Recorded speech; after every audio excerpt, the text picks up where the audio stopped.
Greetings and thanks for joining us. One of MLI's great strengths is the remarkable roster of smart, articulate people we have leading our effort to help Canadians think through the policy challenges we have and to lead the conversation about how we could better meet those challenges. The rest of the country is anxious to hear from the Institute and those it has put in positions of responsibility. That's why we have such a great record in placing op-eds, being invited to the most important policy discussions, hosting top visitors from Canada's friends and allies, and being invited to brief our nation's parliamentarians. In this video, I have asked our key thought leaders, Aaron Woodrick, Jonathan Berkshire-Miller, Ken Coates, and Heather Exner-Perot, each to take a turn talking to you about what they think was their team's biggest accomplishment in 2022. We'll start with Aaron. Now, obviously, what Ottawa went through last year in January and February with the Freedom Convoy coming into Ottawa was an unprecedented occurrence in Canadian history.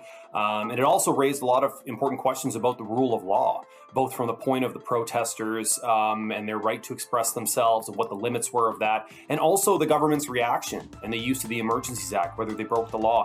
The Macdonald-Laurier Institute was one of the only voices that stressed the importance of the rule of law, defended the right of freedom of expression up until the point of breaking the law, and also pushed back against the government for what we viewed as an extreme overreach in responding to the Freedom Convoy. So I think, at a time when there were a lot of polarized voices around this, the Macdonald-Laurier Institute was one of the few, including our senior fellow Ryan Alford, who participated in the Rouleau inquiry.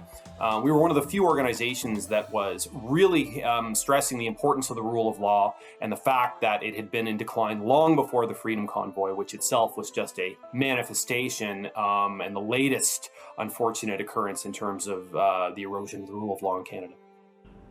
In Canada, we find ourselves blessed with a geostrategic positioning right next to the United States, which helps provide us with prosperity and security. And for several years, I think Canadians have overlooked their role on international security issues. At the same time, we see authoritarians on the march, Russia obviously with their brutal war in Ukraine, and perhaps a bigger strategic challenge is the Chinese Communist Party. It's our view at MLI that Canadians need to see these challenges, see these risks, not as ones that are the risks for the United States or for Japan or Australia or others, but existential to Canadian interests. And this is the work that we will continue to do. The world changed last February when Russia invaded Ukraine and sparked new concern about our energy security, our resource supply chains, and also our food security. MLI has been talking about these issues for a long time, but there's certainly an opportunity to talk about it in a different way to new audiences, and we jumped at that chance by creating this fourth program to really focus on these things. We've been busy telling the story of Canada's incredible resource endowment, the incredible economic opportunities that this offers, but also the way that it's a solution for our energy, our climate, and our economic crises. And that we have this incredible opportunity now to help our allies, to help our friends, and also address on these underlying issues. We've been focusing on regulatory reform, calling out some of the bad policies out of Ottawa that have stymied investment and stymied productivity in the sector, and also looking at ensuring that Indigenous partners have full participation, including through equity participation in these projects, looking for a prosperous future for all. We're looking forward to telling more of the story and shifting the dial on these issues in the coming year. We have established ourselves, I think, as thought leaders in Canada and internationally in the whole field of sort of Indigenous affairs, economic development in particular, in the search and pursuit of prosperity. We have a wonderful set of Indigenous fellows, senior fellows. Melissa Marbecki and Chris Sankey work for us on a part-time basis. People like J.P. Godot and Stephen Buffalo, Cadmus Delorme. We draw in some of the best Indigenous thinkers in the country and give them a platform to speak directly to the country at large, to policymakers, government officials, and things of that sort.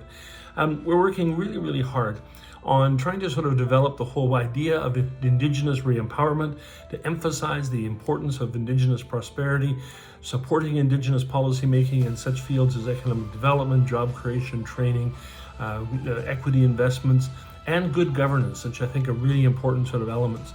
We've made a difference. We are defining the field and continue to do so. We're really excited and look forward to continued support in this very important enterprise. Thanks, now.